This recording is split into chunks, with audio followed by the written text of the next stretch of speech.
1000 ദിർഹം വരെയുള്ള ഉൽപ്പന്നങ്ങൾക്ക് ഇറക്കുമതി തീരുവ ഒഴിവാക്കി ദുബായ്. പുകയില ഉൽപ്പന്നങ്ങൾക്കും ലഹരി പാനീയങ്ങൾക്കും ഇളവ് ബാധകമല്ല. കസ്റ്റംസ് ഡ്യൂട്ടി ഒഴിവാക്കിയ റിട്ടേണുകൾക്കുള്ള സമയപരിധിയും നീട്ടിയിട്ടുണ്ട്. വ്യാപാര പ്രവർത്തനങ്ങളുടെ കാര്യക്ഷമത വർദ്ധിപ്പിക്കാനും നിക്ഷേപം ആകർഷിക്കുന്നതിനും ഇ-കൊമേഴ്സ് മേഖലയ്ക്കുള്ള ചെലവ് കുറയ്ക്കുന്നതിനും കസ്റ്റംസ് നടപടിക്രമങ്ങൾ ഭേദഗതി ചെയ്യുന്നതായി ദുബായ് കസ്റ്റംസ് സ്ഥിരീകരിച്ചു.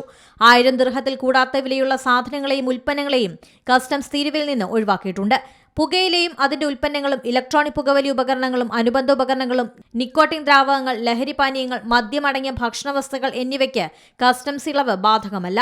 ഇ-കൊമേഴ്സ് കമ്പനികൾ വഴി വ്യക്തിഗത ആവശ്യങ്ങൾക്കായി തിരികെ നൽകുന്ന സാധനങ്ങൾക്ക് കസ്റ്റംസ് തീരുവ അടച്ചിട്ടുണ്ടെന്ന് വ്യക്തമാക്കണം. 60 ദിവസത്തിനുള്ളിൽ തിരികെ നൽകിയാൽ കസ്റ്റംസ് തീരുവയിൽ നിന്ന് ഒഴിവാക്കും. വ്യാപാര സംവിധാനം വികസിപ്പിക്കുന്നതിനാണ് പുതിയ പ്രഖ്യാപനം. കഴിഞ്ഞ ദിവസം മുതൽ നിയമങ്ങൾ പ്രാബല്യത്തിൽ വന്നു.